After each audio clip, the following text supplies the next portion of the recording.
એક તરફ સરકાર ખેડૂતોની આવક બમણી કરવાના બણગા ફૂંકે છે તો બીજી તરફ છોટાઉદેપુરના આદિવાસી ખેડૂતોને મધરાતે રોવાનો વારો આવ્યો છે। સીસીઆઈએ આગામી 28 ફેબ્રુઆરીથી કપાસની ખરીદી અને ઓનલાઈન રજિસ્ટ્રેશન બંધ કરવાનો નિર્ણય લેતા ખેડૂતોના ઘરમાં કપાસનો મોટો જથ્થો પડી રહેશે।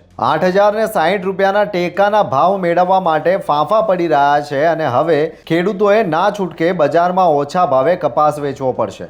ખેડૂતો પાસે હજુ બહુ કપાસ બાકી છે કહેવાય વેચવા માટેનો, એટલે સીસીઆઈને સમય વધારવો જોઈએ, 1 મહિનો હજુ વધારવું જોઈએ તો ભાવ સારો મળે, સીસીઆઈ ખરીદે એટલે અને ખુલ્લા બજારમાં વેચે એટલે ખેડૂતોને ફાયદો ના થાય, એટલે સીસીઆઈનો સમય મર્યાદા હજુ વધારવું પડે, 1 મહિનો ચોથો મહિનો આખો ચાલુ રાખવું જોઈએ।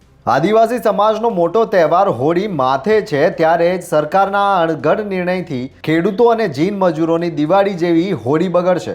શું સરકાર કપાસની ખરીદીનો સમય લંબાવશે કે પછી છેવાડાનો ખેડૂત દેવાના ડુંગર નીચે જ દબાતો રહેશે? ખેડૂતોનો કપાસ ઘરમાં અને સીસીઆઈના દરવાજા બંધ, શું આને જ કહેવાય ખેડૂતલક્ષી સરકાર? જોતા રહો ગુજરાત વંદન। ધન્યવાદ।